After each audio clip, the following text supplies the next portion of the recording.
이 시편 146편부터 이 150편은 할렐루야로 시작해서 할렐루야로 끝이 나는 찬양시입니다.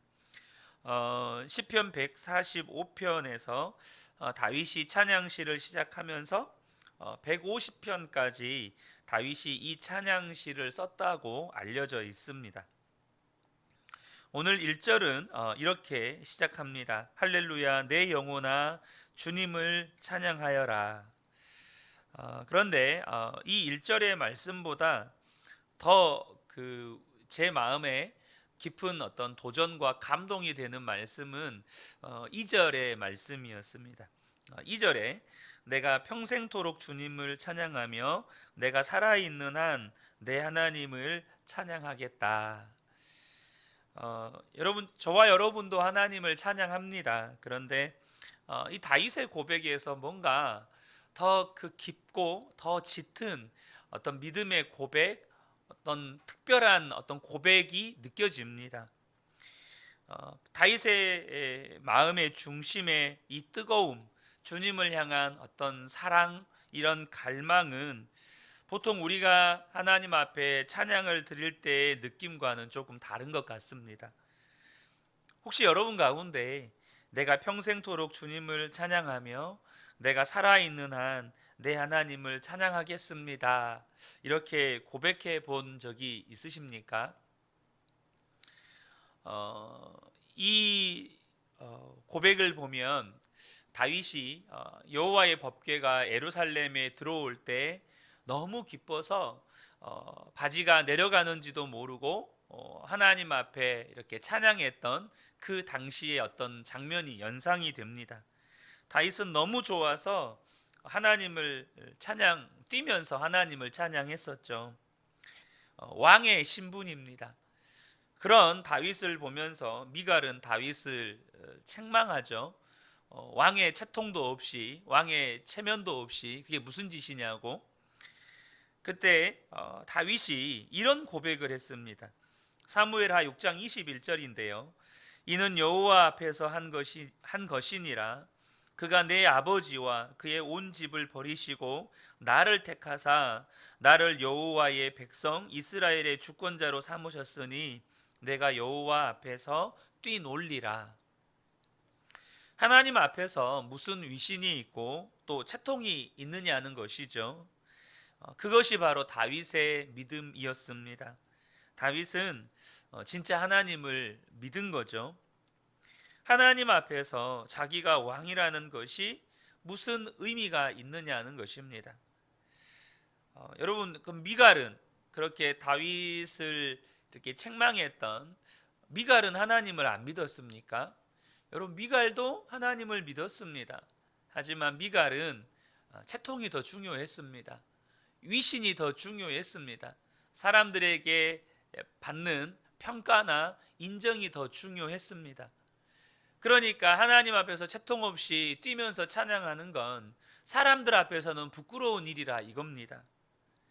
여러분, 미갈에게 있어서는 보이지 않는 하나님보다 당장 눈앞에 보이는 자신의 남편인 왕이 더 중요했던 거죠. 좀 더 정확히 이야기하면 왕의 채통과 왕의 위신과 백성들로부터 듣는 평판이 더 중요했던 것입니다. 여러분, 이 차이를 구분하실 수 있겠습니까? 다윗처럼 이렇게 하나님을 찬양하는 건 아무에게나 있는 찬양은 아닙니다. 하나님만 전적으로 의지하는 사람에게만 이러한 찬양이 가능합니다. 하나님을 의지하지 않는 사람은 그 속에서 여러분 진정한 찬양이 나오지 않습니다. 여러분, 미갈을 보시면 알지 않습니까? 그도 하나님을 믿는 사람이었어요. 하지만 그에게는 보이지 않는 하나님보다 눈에 보이는 사람들의 평판이나 사람들의 인정이나 또 자신의 어떤 위신이나 체면이 훨씬 더 중요했습니다. 다윗은 3절에서 이렇게 말합니다. 너희는 힘 있는 고관을 의지하지 말며 구원할 능력이 없는 사람을 의지하지 말아라. 누구나 다 사람은 본능적으로 힘 있는 사람이나 돈 있는 사람이나 또 이렇게 사람들로부터 인기 있는 사람, 이런 사람을 의지하기 마련입니다. 그런데요, 이렇게 돈 있는 사람, 힘 있는 사람, 또 사람들로부터 인정받는 그런 사람을 의지하는 사람은 절대 하나님이 찬양이 안 됩니다. 그가 진짜 의지하는 대상이 하나님이 아니기 때문이죠. 그런데 참 놀랍게도요, 그러다가도 우리가 어느 순간 하나님께서 우리에게 은혜를 베풀어 주셔서 하나님만 의지하게 되는 그 순간부터 다른 사람들은 이해하기 어려운 찬양이 나오기 시작합니다. 아마 여러분들도 다 그런 경험이 있으실 거예요. 그 전에 예수님을 정말 인격적으로 만나기 전에 그냥 남들이 다 하니까 그냥 따라 불렀던 찬양이 어느 순간에 그 찬양을 부를 때 내 안에서 깊은 감동과 감사와 기쁨의 고백이 되어지는 그런 찬양을 했던 순간들이 아마 여러분들 안에도 있으시리라고 생각이 됩니다. 여러분, 그렇게 하나님만 의지하게 되는 그 순간부터 하나님을 향한 진정한 찬양이 시작이 되는 거죠.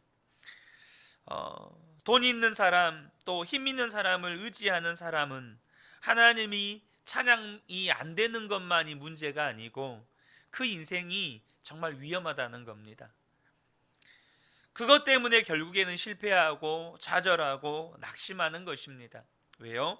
의지할 대상이 아닌 대상을 의지했기 때문이죠. 제가 첫 사역했던 교회에서 청년부를 섬겼을 때의 일입니다.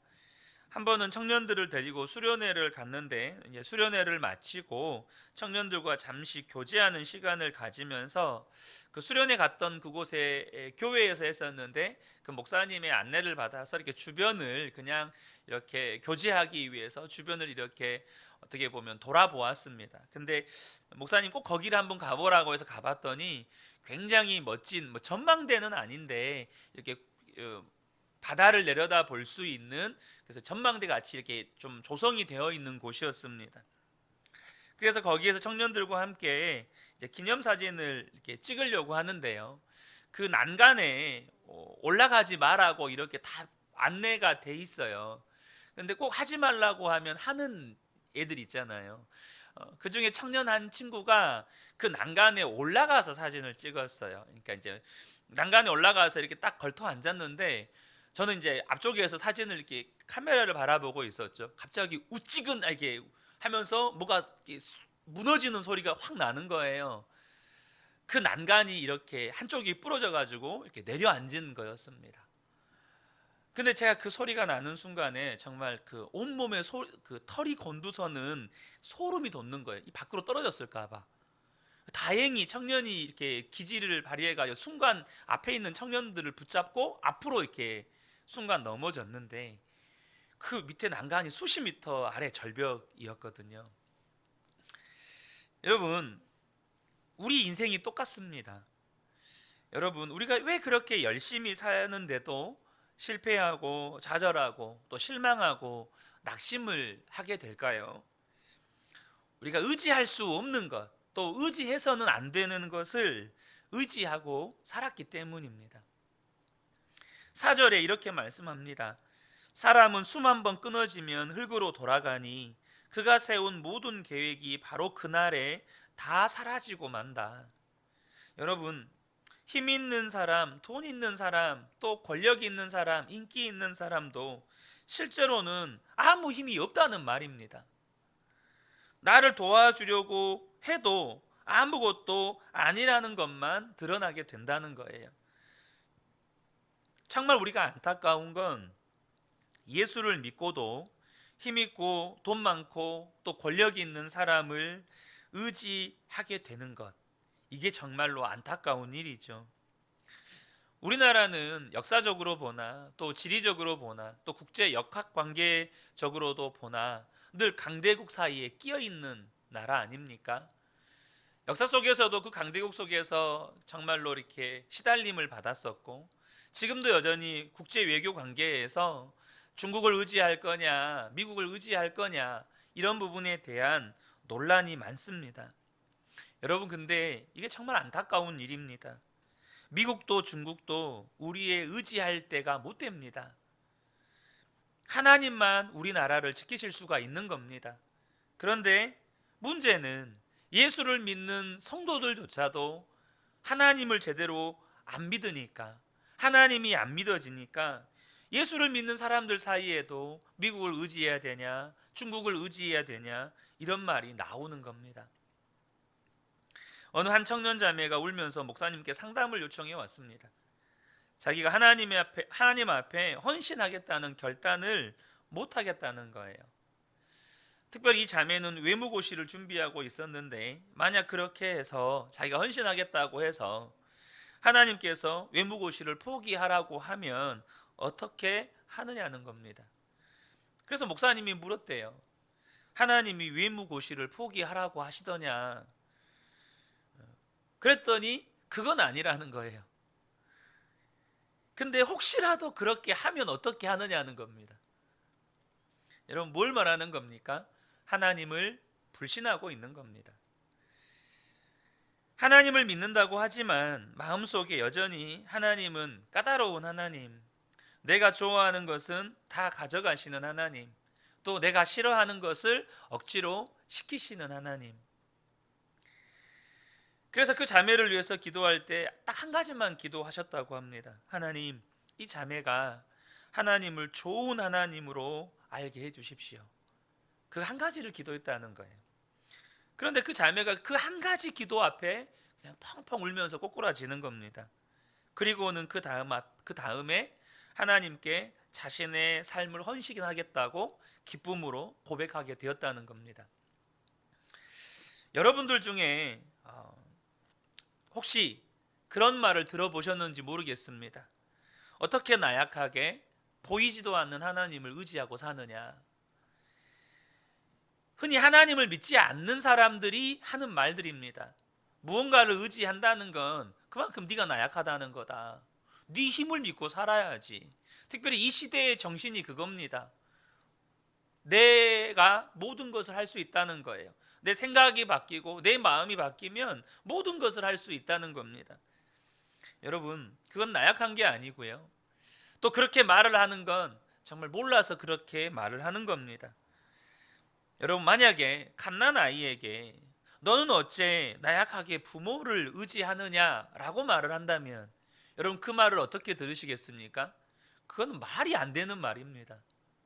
그런데요, 저와 여러분이 분명히 아셔야 합니다. 그거보다 더 미련한 말이 어떻게 하나님을 의지하고 사느냐라는 말입니다.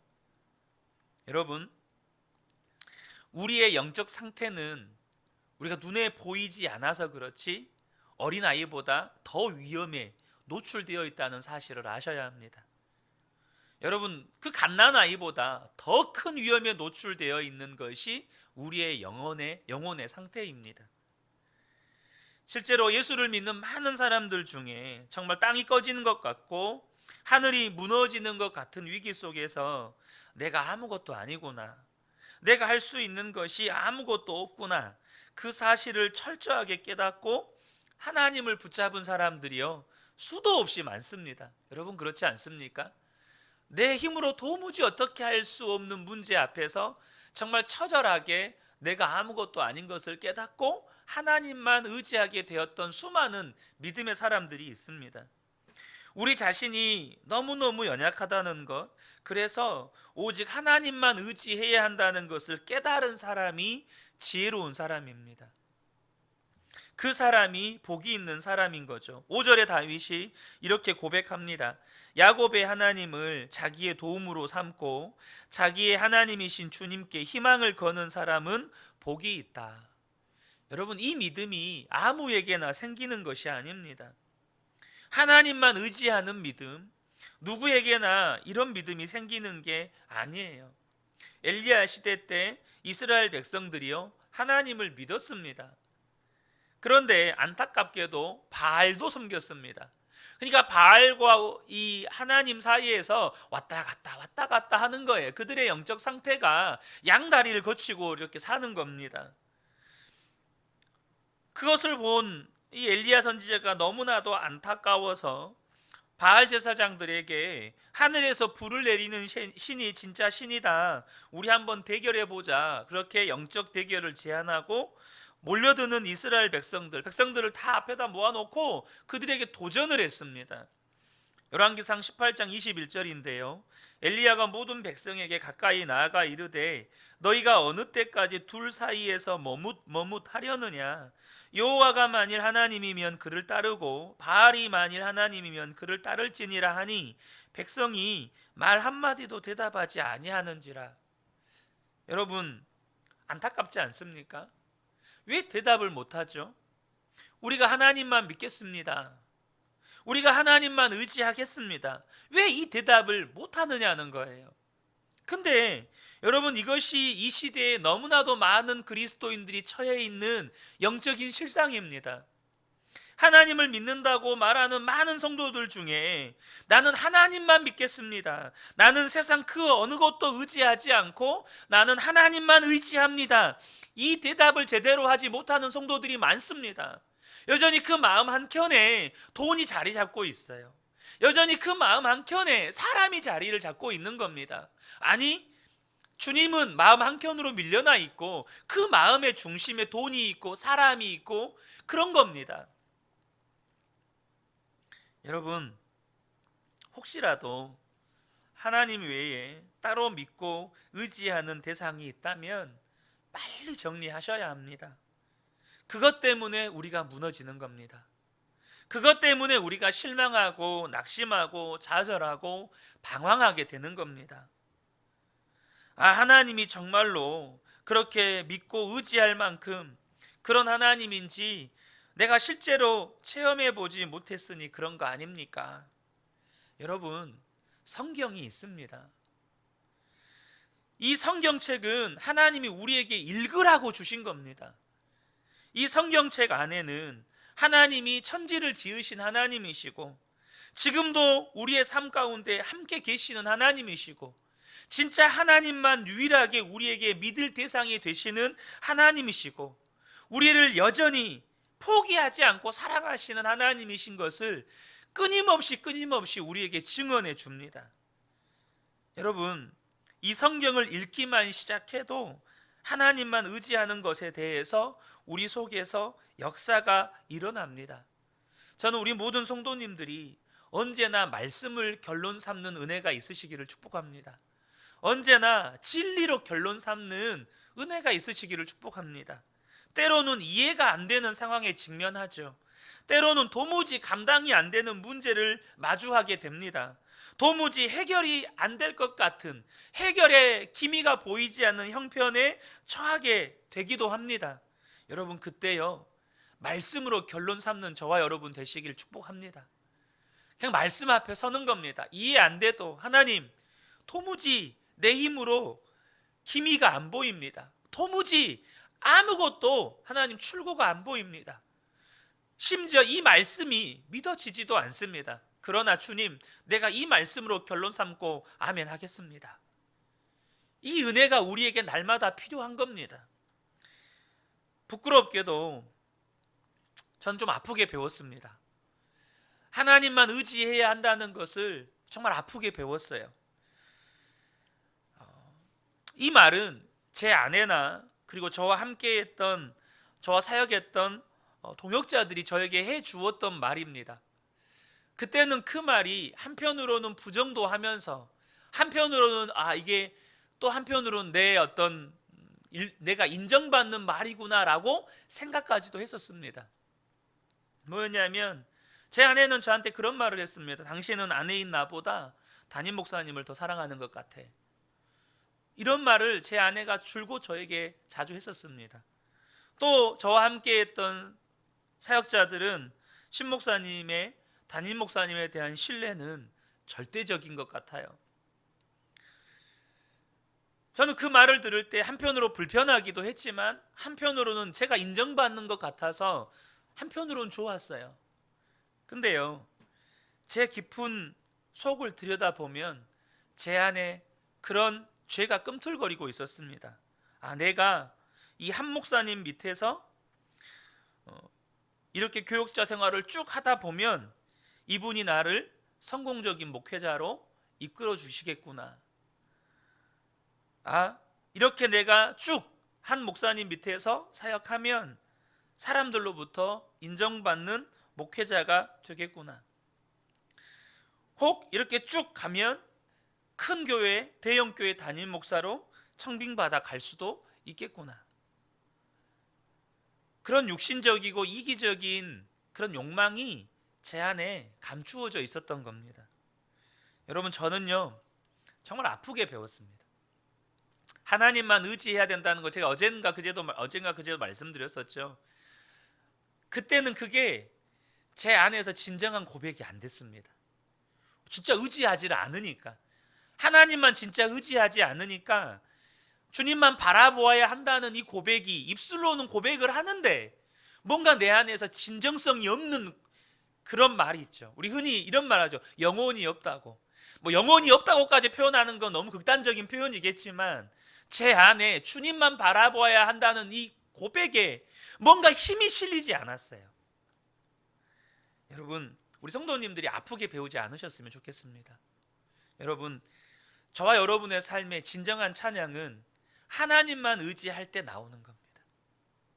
하나님만 의지하는 사람만, 하나님, 내가 평생토록 주님만 찬양하겠습니다. 내가 평생토록 하나님의 이름을 자랑하겠습니다. 이 고백이요, 하나님만 의지하는 사람에게서 나오게 되는 것입니다. 그래서 저는 우리 모든 성도님들의 삶에 이제는 주님, 내가 하나님만 의지하겠습니다, 이 고백이 날마다 입술에서 흘러나오고 또 어떤 상황에서도 하나님을 온전히 찬양할 수 있는 그런 믿음의 삶을 살아가게 되시기를 예수님의 이름으로 축복합니다. 아멘.